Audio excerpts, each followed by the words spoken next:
In today's video, I'm going to show you 3 ways to turn your backgrounds into a system that will blow your clients away and save you a ton of time and aggravation.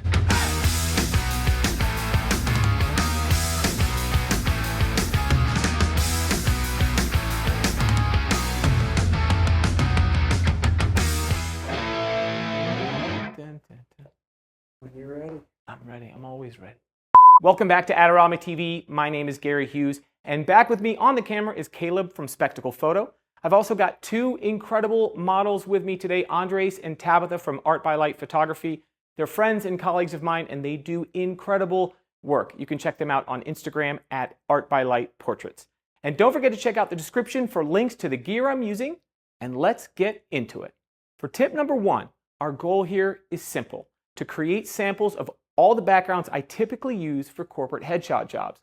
This enables me to create a dedicated page on my website that I can use to show clients the backgrounds that they have to choose from for their company headshots. So get your favorite headshot backgrounds together and arrange for a model or 2. Photograph your model or models on each background under the exact same lighting conditions. The reason you want the same models and lighting in all the samples is simple. It turns the background into the variable.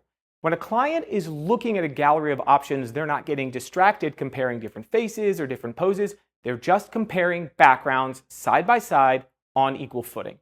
Once you've got all your samples shot, build a page on your website with all of those images.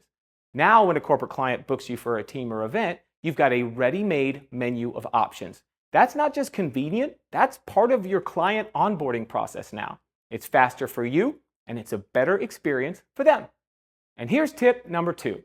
While you're creating those samples, don't just photograph the background with the models. Get 2 more shots while you're already set up. First, have your model step out of frame and shoot a clean plate. Same camera position, same lighting, nothing changed except the person is gone.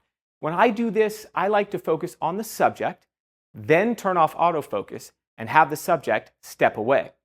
Then you can get a shot of the background with the identical depth of field and field of view that you get with your subject in the frame. Second, grab a wide shot of the whole background. You never know when you'll need a good high-resolution file of your background. They can really come in handy if you need to match a background that you don't have on hand anymore. Here's a side note while you're doing this. If you're shooting with the intention of removing the background and replacing it with one of your digital backgrounds, separation light matters. A nice gentle rim or separation light around the subject makes extracting them in post-production a lot easier, and it makes the final result a lot more convincing. And finally, tip number 3. Creating clean plate shots of backgrounds doesn't just apply in a studio. Anytime you're on location, even in a situation where you're using an office or another location as the backdrop, grab a clean plate of that space before you leave. This does 2 things for you. 1, when that client needs another headshot down the line, a new hire, a replacement, whatever it is, you can always match it. Clients can change offices or renovate, lighting and gear can change. It's just a great idea to turn every location background into a digital asset so you can keep all the team members consistent. As a bonus, you can recreate the look without having to go on location. All of those new hires can come to you. And second, every location clean plate you grab becomes part of your own personal digital background library. Plenty of my clients are working from a home office or out of a space that might not be the ideal place for headshots.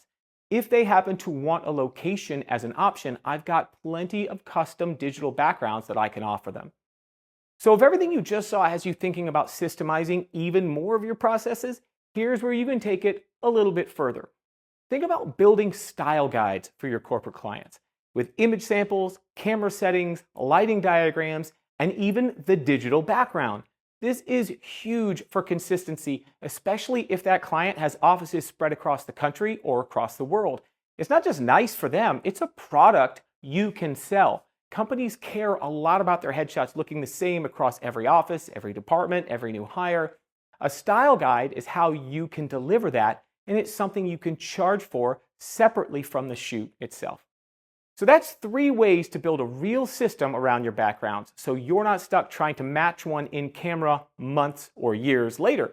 and your clients get a faster, easier experience from the start. If you want to see what that background sample page actually looks like, or check out the gear I used today, it's all linked in the description. And don't forget to go check out Andres and Tabitha at Art by Light Photography, links down there too. If this was useful, do me a favor and hit like, hit subscribe if you're not subscribed already. It really helps the channel a lot more than you think.